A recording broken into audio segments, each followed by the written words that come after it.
Selamat sore, Mbak. Sore. Ya, benar ya dengan Mbak Anis? Benar, Bu. Oke, kita kemarin sudah perjanjian lewat WhatsApp, sudah kenalan juga ya secara singkat di WhatsApp. Mungkin kita bisa mulai dengan perkenalan secara langsung supaya nanti kita komunikasinya juga enak, lancar gitu. Oke, mulai dari saya dulu ya Mbak Anis. Perkenalkan, nama saya Alafia Bagus Rumaisa. Bisa Mbak Anis bisa panggil saya Mbak Afia, Kak Afia, Bu Afia, nyamannya Mbak Anis saja. Tuh. Nah, sekarang giliran Mbak Anis nih, bisa disebutkan nama, asal, lalu mahasiswa semester berapa, kuliah di mana, jurusan apa, gitu. Banyak ya, Bu. Oke, nama saya Anis Sustria Makrifa, biasa dipanggil Anis.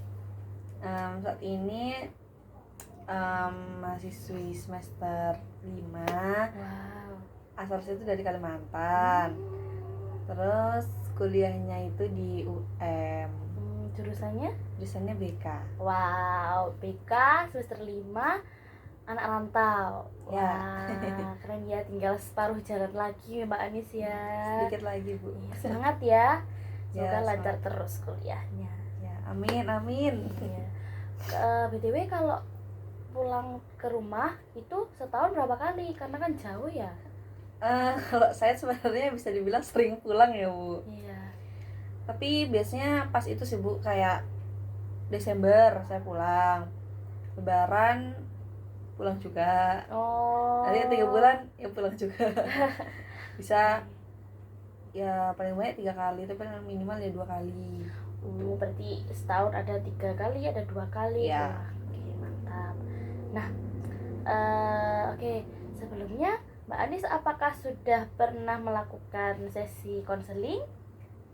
Kalau konseling sebenarnya lama ya, saya nggak pernah konseling. Iya. Terakhir itu kalau nggak salah pas SMA, yang penjurusan itu loh, Bu, jurusan mau kuliah. Sangat saya terakhir sih itu. Habis itu kayak baru-baru ini pas kuliah ini kayaknya nggak ada sih. Paling ya kan saya praktek-praktek di kelas aja gitu. Jadi kalau terakhir konseling yang resmi kayak gini, terakhir SMA ya. Oke, kalau begitu saya izin menjelaskan sedikit ya terkait proses konseling itu seperti apa untuk mengingatkan sedikit kepada Mbak Anis. Oke, jadi proses konseling itu dimana saya sebagai konselor membantu Mbak Anis untuk mencapai tujuan yang Mbak Anis inginkan. Jadi yang menetapkan tujuan, solusi itu tetap Mbak Anis. Saya di sini sebagai pendukung atau fasilitator untuk Mbak Anis gitu. Jadi Mbak Anis nggak perlu khawatir juga kalau mau bercerita. Jadi leluasa saja karena di sini saya memegang asas kerahasiaan, dimana ceritanya Mbak Anis tetap aman. Saya keep di proses konseling ini saja, nggak saya bawa keluar kemana-mana gitu. Lalu kedua ada asas keterbukaan. Jadi Mbak Anis saya harapkan Mbak Anis bisa terbuka ceritanya, bisa leluasa juga ceritanya agar nanti kita bisa mencapai tujuan yang Mbak Anis inginkan, seperti itu. Oke, baik, Bu. Oke, dapat dipahami ya Mbak Anis? Bisa, Bu. Oke, sebelum kita mulai juga saya tanya ke Mbak Anis nih, kira-kira untuk waktu yang dibutuhkan konseling pertama ya, ini konseling pertama hari ini kira-kira membutuhkan waktu berapa lama? Kayaknya kalau dari saya kayak mengat saya juga sebenarnya ada schedule habis ini. Iya, kayaknya bisa itu sih, Bu, 25 sampai 30 bisa sih, kurang lebih segitu bisa. Oh, oke, baik. Karena Mbak Anis juga mahasiswi BK ya, jadi tahu batasan waktunya berapa. Oke, baik. Jadi 25 sampai 30 cukup ya Mbak Anis? Cukup, Bu, cukup. Oke, baik. Oke, sekarang Mbak Anis siap untuk proses konseling dimulai? Siap. Oke, kalau begitu. Nah, sekarang bisa nih Mbak Anis menceritakan apa permasalahan yang Mbak Anis hadapi saat ini. Saya mau cerita ini sih, Bu, terkait ya mahasiswi semester 5. Iya. apalagi dikhawatirkan ya selain perkuliahan kayak ya semester 5 ini kan ada kayak makul SUS ya buat seminar usaha skripsi itu. Wow.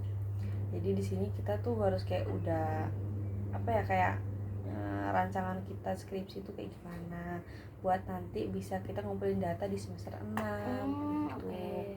Tapi di sini ada kayak rintangannya. Oke. Tuh kayak saya tuh kayak akhir ini semester 5 ini kayak sulit banget untuk konsentrasi saat belajar, entah biasanya lebih di kos sih kayak sulit konsentrasi itu, sulit fokus. Kayak saya tuh lebih kayak main HP terus itu, ngerjain tugas pun ya nanti bahkan kayak kadang saya tuh kayak meremehkan tugas itu gitu, jadi kayak nanti aja lah itu kayak gampang tapi ternyata kayak pas saya kerjain kok susah, jadi kayak saya menyesal kenapa nggak dikerjain dari kemarin padahal kayak waktunya tuh banyak, saya bisa kayak diskusi yang lain gitu, tapi malah kayak saya habiskan waktunya tuh kayak dengan main HP. Kayak saya tuh kayak terlalu nyaman dengan bermain HP itu. Kayaknya saya tuh juga kayak masih kebawa libur yang 3 bulan itu loh Bu. Oh iya, karena kemarin baru libur 3 bulan. Iya, jadi saya tuh kayak masa ini tuh kayak raganya aja di sini, kayak jiwanya masih di rumah gitu. Betul. Nah jadi ya itu sih masalah saya. Oke, baik. Berarti kita tarik kesimpulan sedikit dari masalahnya Mbak Anis itu kurang fokus untuk belajar ya. Kurang konsentrasi untuk belajar. Terus tadi juga Mbak Anis cerita kalau sempat mengulur-ngulur waktu untuk mengerjakan tugas padahal susah gitu. Oh ya Mbak Anis, maaf tadi saya belum izin untuk mencatat. Ini untuk arsip saya sendiri. Iya. Terima kasih Mbak Anis. Oke, saya lanjutkan lagi. Oke, tadi masalahnya terkait kurang konsentrasi belajar, terus mengulur-ngulur waktu untuk belajar, terus kurangnya manajemen di penggunaan HP itu tadi. Iya benar. Oke, baik. Dapat difahami sekali Mbak Anis.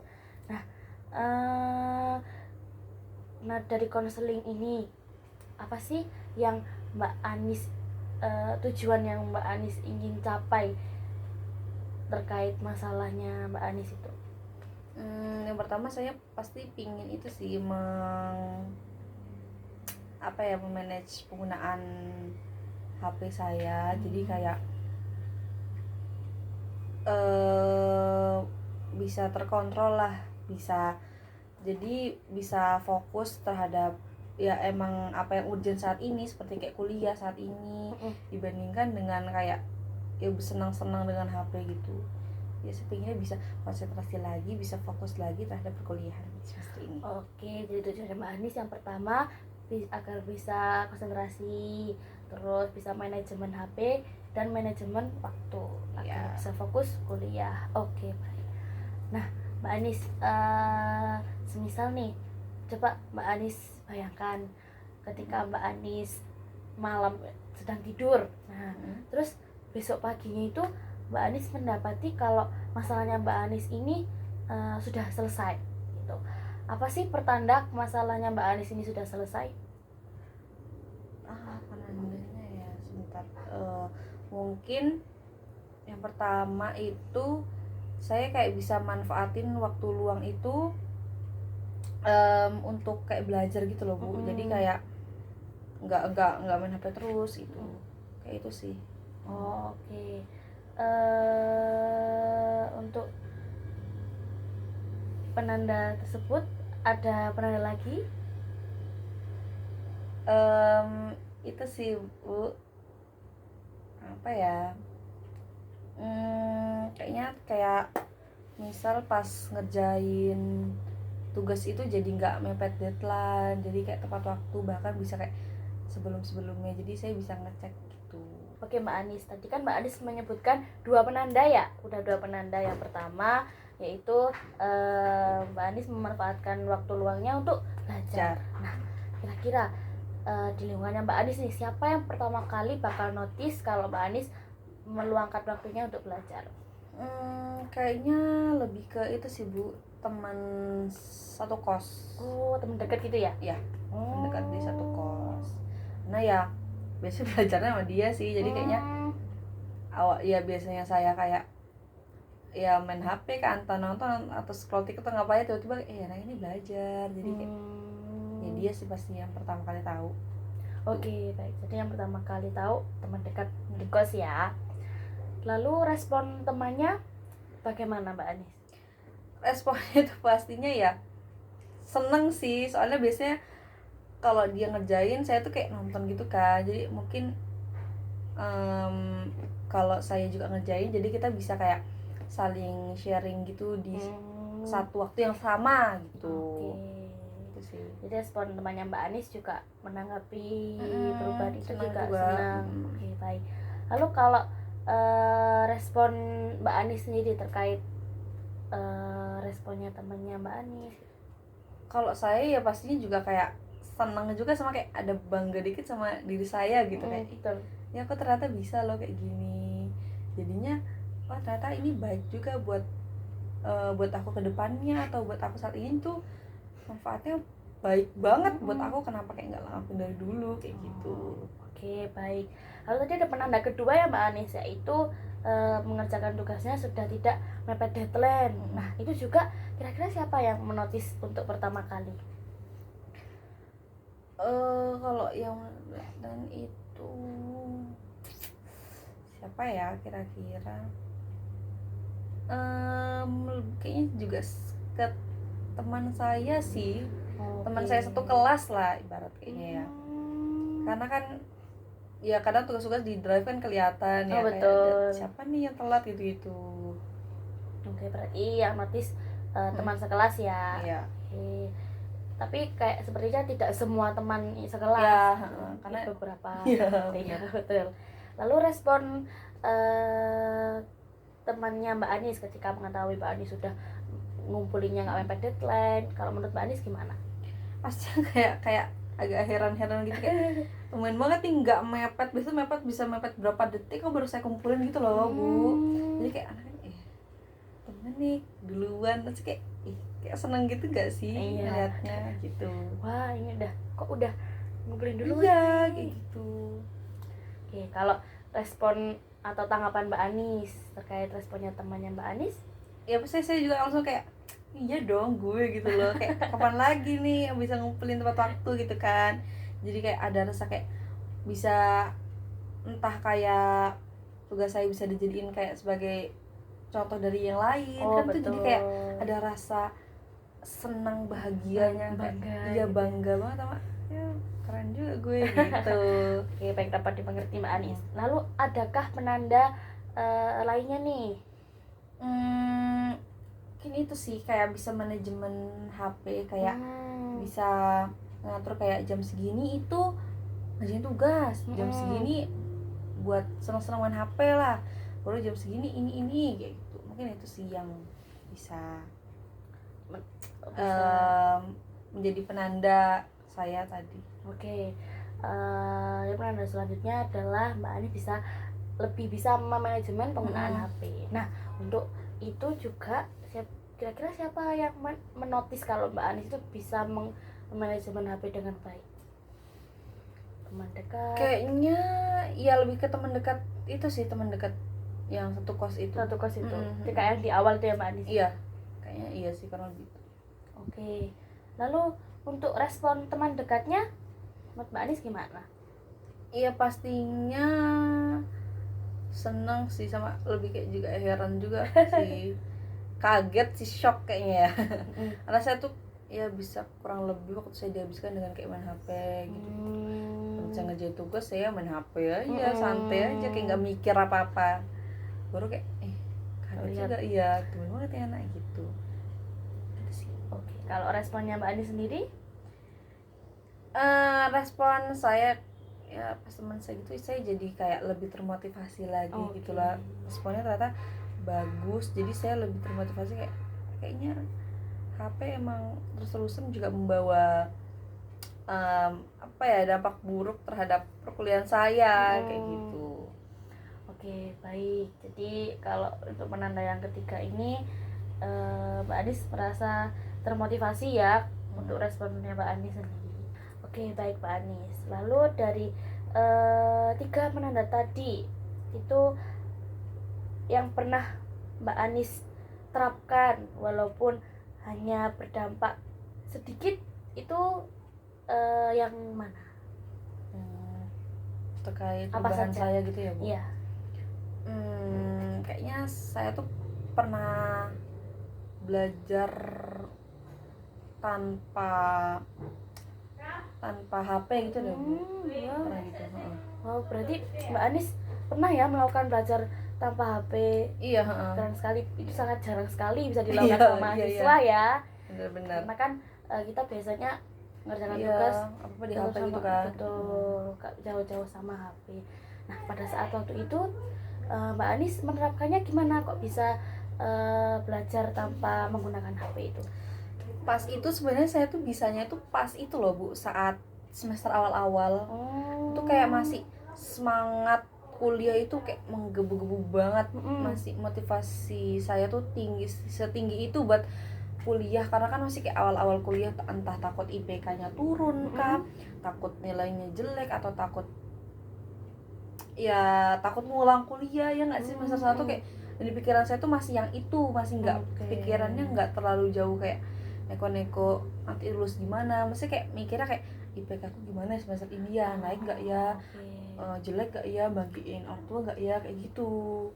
Sedangkan kalau kayak di semester sekarang pun kayak fokusnya tuh agak sedikit banyak gitu yang dipikirin. Jadi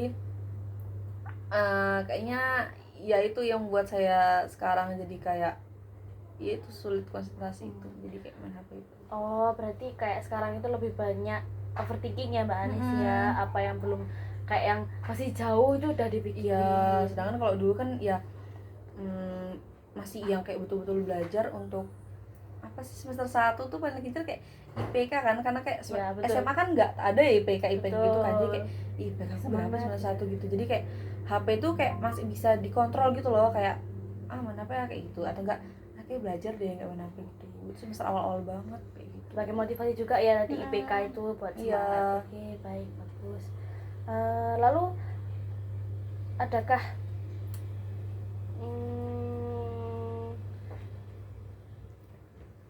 keadaan lain iya gitu? keadaan lain yang pernah diterapkan Mbak Anis? Kayaknya saya tuh bisa kayak fokus dikit itu kalau misalnya itu kerjanya sama teman, jadi kayak rame-rame belajar gitu. bareng. Nah situ saya bisa kayak kurangi HP, bisa sedikit fokus lah gitu. Oke. Nah, saat Mbak Anis bersama teman-teman itu bagaimana sih Mbak Anis bisa mengontrol penggunaan HP-nya Mbak Anis itu? Soalnya kan kadang kalau misalnya sama temen kita kan lebih kayak banyak ngobrol gitu kan, kayak diskusi, brainstorming, gitu-gitu. Jadi kita lebih kayak fokus. Saya juga kayak hargai orang yang ngomong, jadi kayak masa dia ngomong saya main HP, kan nggak enak juga. Jadi saat kayak kerja kelompok itu kayak lebih fokus, karena kan kayak sama-sama ngerjain tugas, sama-sama kayak senasib, saya nggak sendiri di situ, jadi kayak lebih fokus ngerjain tugasnya, jadi bisa sambil diskusi juga. Jadi kayak penggunaan HP itu lebih minim dipakainya. Walaupun ya kadang masih, tapi kan Cuma kan lagi rame-rame juga, jadi kayak lebih enak nggak sih ngobrol-ngobrol sama teman kayak gitu. Oke, jadi saat sama teman lebih minim karena juga disambi sama diskusi, sama brainstorming. Benar. Baik. Nah, menurut Mbak Anis, dari apakah ada yang diterapkan lagi oleh Mbak Anis? Kayaknya seingat saya kayaknya baru itu sih Bu. Oke. Iya. Baru itu ya, dua itu ya. Iya, Nah, dari benar. dua itu yang menurut Mbak Anis efektif untuk diterapkan lagi atau diterapkan terutama di masa Mbak Anis sekarang, itu kira-kira yang mana? Sebenarnya efektif ya itu belajar tanpa HP itu. Jadi saya jadi kayak bisa benar-benar fokus tanpa kayak melihat-lihat itu di HP. Bisa juga saya tuh silent gitu loh Bu, silent HP gitu. ya untuk menghindari notif-notif pengganggu itu ya. Notif-notif chat, entah itu TikTok kah apa gitu ya. Jadi yang pingin saya lakuin, karena itu juga sebenarnya itu dampaknya bagus banget untuk saya ya, pastinya bisa belajar tanpa HP itu. Jadi saya juga entah sebenarnya itu HP ataupun saya juga bisa apa ya, ngelakuin mengisi di waktu luang itu nggak hanya dengan main HP, kayak banyak hal yang bisa saya lakukan dengan tidak adanya HP gitu loh Bu. Masih banyak hal bermanfaat lainnya gitu. Karena juga kalau belajar bersama teman-teman juga nggak bisa setiap hari ya Mbak Anis. Iya benar, kan saya juga nggak bisa ngajak teman terus-terusan ke kosan saya. Jadi lebih ke diri saya sendiri, kayak saya harus yakin juga bisa. Bagus sekali Mbak Anis.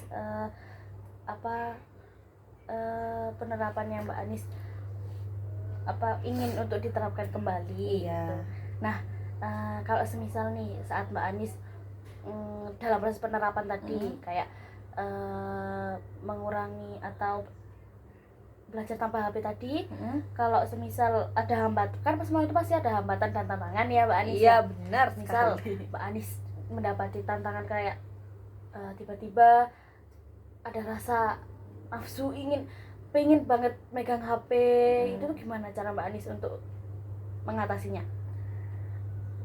Ya agak susah ya. Iya gitu. Betul. Pastinya saya pasti mengingat-ingat lagi kayak tugasmu belum selesai loh, kayak harus kita ya, terus saya harus ngelihat kayak prioritasmu sekarang tuh apa. Kamu kayak harus ingat lagi ke diri sendiri, kayak kamu tuh ngapain sih, mau kamu sekarang itu kuliah itu mau seneng-seneng doang atau emang mau belajar kayak gitu. Enggak, saya lebih ke itu sih ngatasinya, kayak ingat tujuan awalmu tuh kayak gimana. Jadi kayak kembali ngingat lagi, kamu tuh maunya kamu sekarang tuh ini gitu. Jadi bisa yang lain tuh kayak bisa, oh iya aku bisa ini itu kayaknya nggak urgent banget, nggak harus aku selesaikan sekarang. Itu pun juga nggak apa ya, nggak akan dampaknya juga nggak ada hasilnya lah, ibarat nggak ada hasilnya juga. Mending ya sekarang kamu lakuin yang apa tujuanmu itu yang udah kamu tetapkan dari awal, yaitu kamu lakukan dengan sungguh-sungguh gitu. Makanya mengingat itu lagi sih. Jadi cara mengatasinya Mbak Anis mengingat tujuan awal ya, supaya motivasi, supaya tetap kuat dan teguh, supaya nggak main HP terus. Mungkin juga saya bisa itu sih Bu, kan ada teman satu kos kan, jadi mungkin kayak ya bisa tolong saling diingatkan saling aja. mengingatkan. Betul, iya, karena gunanya teman juga saling mengingatkan juga nih Mbak Anis ya. Ya namanya juga hilaf-hilaf Iya tuh betul, selalu muncul tuh. Iya, karena kita juga malu sosial ya. Iya, untuk orang lain. Nah, setelah tadi Mbak Anis bercerita nih, sekarang saya mau tanya ke Mbak Anis, rating atau skala. Jadi 1 sampai 10 Mbak Anis ada di mana skalanya? Jadi kalau 1 itu di mana Mbak Anis itu masih kayak bingung terhadap masalahnya belum terselesaikan sama sekali. Lalu di angka 10 itu masalahnya Mbak Anis sudah nemu solusi dan terselesaikan. Mbak Anis kalau sebelum konseling nih, skalanya di mana sebelum konselingnya? Sebelum itu di angka 4. Oh, di angka 4. Iya. Nah, boleh diceritakan angka 4 ini seperti apa? Di angka 4 itu ya awalnya tuh kayak masih bingung banget, kayak ini gimana sih, kayak masih nggak punya keyakinan sama sekali, kayak masih skeptis sama pilihan sendiri, kayak aku nggak bisa deh ngurangin ini, kayak apa sih yang mau aku lakuin, kayak nggak jelas banget arahnya tuh, masih terlalu abstrak, jadi kayak tahulah, kayak jadi kayak masih menghindar gitu loh dari permasalahan, nggak langsung saya selesaikan gitu sih. Lalu kalau skala setelah Mbak Anis melakukan sesi konseling ini berada di skala berapa? Kalau sekarang ini angka 6. Wow, 4 ke 6 sangat pesat ya Mbak Anis. Ya perubahannya. Keren sekali. Bisa diceritakan lagi angka 6 yang dimaksud Mbak Anis? Angka 6 ini kayak saya tuh udah tahu sih, kayak ternyata gini-gini. saya yakin bahwa saya tuh bisa keluar dari permasalahan saya. Kalau yang kadang saya itu walaupun tujuannya kayaknya emang saya udah yakin tujuan saya tuh kayak gini, udah tahu arahnya tuh gimana, aku yakin bisa ngelakuinnya. Udah sedikit tahu lah, misalnya sedikit tahu kayak harus kayak gini ke depannya, lagi ini gitu. Itu setelah hasil konseling Mbak Anis ya di angka 6. Nah kalau nanti Mbak Anis naik satu tangga nih di angka 7, angka 7 itu menurut Mbak Anis seperti apa? Menurut saya itu kalau di angka 7 itu saya udah kayak mencoba melakukan cara-cara yang udah tadi kayak yang sebelumnya sebenarnya udah pernah saya lakuin, kayak itu saya udah mulai menerapkannya di situ deh. Jadi saya kayak udah ternyata kayak gini kita mulai coba kayak lakuinnya tuh bertahap. Kayaknya di angka 7 menurut saya udah mulai ngelakuinnya menerapkan. Iya, walaupun tapi masih di kecil gitu, masih bertahap kayak gitu sih. Oke, siap, baik. Dari awal tadi Mbak Anis sudah sangat baik ya, dari penyampaian masalahnya. Mbak Anis sangat keren sekali karena bisa tahu tujuannya konseling ini, Mbak Anis yang diinginkan apa, seperti itu. Lalu tujuan Mbak Anis tadi udah disebutkan. Mbak Anis di konseling ini saya harapkan Mbak Anis bisa menerapkan dengan cara yang efektif yang menurut Mbak Anis tadi, bisa terus diterapkan walaupun karena kan kita nggak langsung instan prosesnya, banyak gitu kan, jadi bertahap gitu. Saya harap juga skalanya Mbak Anis tadi yang sekarang di 6 bisa terus bertambah seiringnya waktu sampai ke angka 10.